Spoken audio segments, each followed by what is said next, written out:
Welcome to the AI Hustle Podcast, the podcast where we break down the latest in AI news, tools, and interview experts helping you hustle and do more using AI. If you've been following the podcast for a while, you'll know that over the last 6 months, I've been working on a stealth AI startup. Of the hundreds of projects I've covered, this is the one that I believe has the greatest potential. So today I'm excited to announce AIBox. AIBox is a no-code AI app building platform paired with the App Store for AI that lets you monetize your AI tools. The platform lets you build apps by linking together AI models like ChatGPT, Midjourney, and 11 Labs. Eventually will integrate with software like Gmail, Trello, and Salesforce, so you can use AI to automate every function in your organization. To get notified when we launch and be one of the first to build on the platform, you can join the waitlist at aibox.ai. The link is in the show notes. We are currently raising a seed round of funding. If you're an investor that is focused on disruptive tech, I'd love to tell you more about the platform. You can reach out to me at jaden@aibox.ai. I'll leave that email in the show notes. Today on the podcast, we are diving into a very interesting development in the AI travel industry. Since ChatGPT first launched, there's been some pretty obvious use cases for this in travel and essentially replacing and becoming a virtual travel agent. We had companies right off the get-go when, GPT-4 launched and ChatGPT plugins launched, and with their big announcement, like Expedia and Kayak, who I believe is owned by Expedia, both coming out with integrations for using ChatGPT. And it makes a lot of sense, right? You could, instead of having to go to Expedia and click a bunch of drop-downs and change all of your settings to have the perfect trip, you could be a lot more vague and get a lot more information using Expedia or Kayak.com's API. So you could say something like, I have a group of 3 people and we're looking to travel sometime in the spring. We really like these 5 countries. We'd love to go to somewhere with, some waterfalls and somewhere that's really popular for beach destinations, whatever. And then you could give it some stipulations and it could go and you could say, like, I'm looking for things that within this price range. You could say things in a lot like ranges, essentially, is what I'm saying. It's a lot easier to give ranges to something like ChatGPT, whereas when you're looking at something on Expedia or Kayak, normally you're saying, I'm looking for these and these dates with this many people, and I want to go to this destination, and then it will give you, quotes for that. So I think there was a really cool use case for this where it could give you really customized, personalized results based off of what you're looking for in a way that it wasn't really possible to do before. So obviously, ChatGPT had a big impact on travel. Now, what is that? Why is that important for today? So today, Priceline, which is, Expedia's big competitor, a big travel agency company, they announced that they're going to be using Google's AI to power their virtual travel agent. And I think this is a really interesting story right now because with the way travel is going and with the way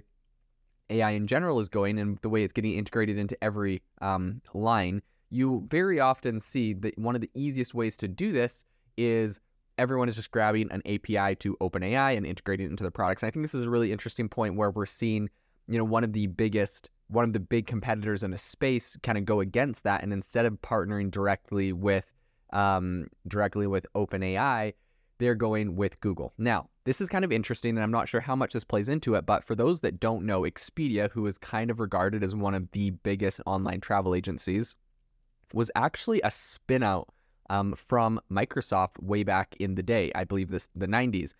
And what happened was there was an internal team there that were working on ways to create essentially internet companies. It's kind of around the .com bubble area. And Expedia was a spin-out where it was like, Microsoft was testing different use cases of the internet, and Expedia was very successful. So it ended up getting spun out as its own company. It was its own travel company. I'm not sure if Microsoft owns shares in that company or what the arrangement there was. I do know that, around the time Microsoft had a lot of issues around anti-competitive stuff. And so I'm assuming they didn't really want to convolute their business, like, oh, we have this travel arm and we have, the Windows arm and all these different arms. And so Expedia was sold off or spun off into its own independent company. Now, the reason I bring that up is because I do think it is very interesting that with the launch of ChatGPT, Expedia and Kayak, which is owned by Expedia, were chosen as like the 2 travel examples that got early access to GPT-4. They got to integrate GPT-4 into their platforms before anybody else. They got to create GPT-4 plugins on ChatGPT's platform before anybody else. And I wonder if that is because they had ties to Microsoft and if Microsoft was able to pull that, or simply because they're just one of the biggest. I'm not sure. But in any case, it does make it more interesting now that Priceline, their big competitor, isn't going the same route, isn't doing the same thing, but is going with Google. And I wonder if this is, they're worried that, perhaps Expedia is always going to have the one up. They always have the in. When the new GPT-5 model comes out, it's going to be Expedia that gets it first, and Priceline is going to be left in the dust. So there's like preferred vendors essentially going on with this. So I'm not sure if that's the case or why, but perhaps Google approached them. But it is interesting that Priceline is going with Google, and this is one of the first big companies as I've said, that is going with Google. And I think this is a really awesome thing for the ecosystem. It's showing that we do have a lot of options, and I think this is going to be really powerful. Now, that being said, I believe that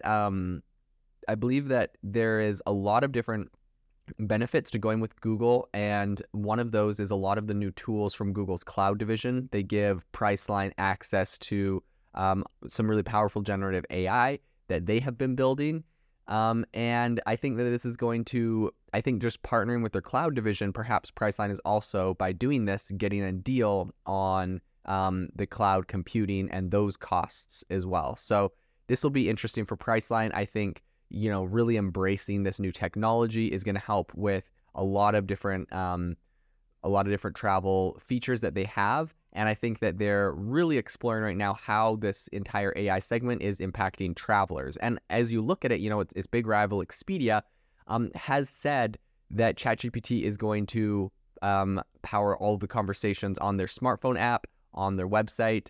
And it's going to give a lot of travelers inspiration on places to book. So not just, answering their query, but also, kind of pre-search, trying to help them find places to book ahead of time.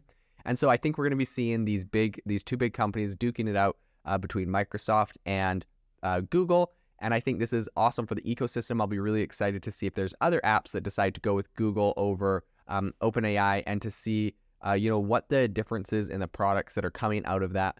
But in any case, I think this is a really big move, and I will be definitely following this very closely in the future. If you are looking for an innovative and creative community of people using ChatGPT, you need to join our ChatGPT creators community. I'll drop a link in the description to this podcast. We'd love to see you there, where we share tips and tricks of what is working in ChatGPT. It's a lot easier than a podcast, as you can see screenshots, you can share and comment on things that are currently working. So if this sounds interesting to you, check out the link in the comment. We'd love to have you in the community.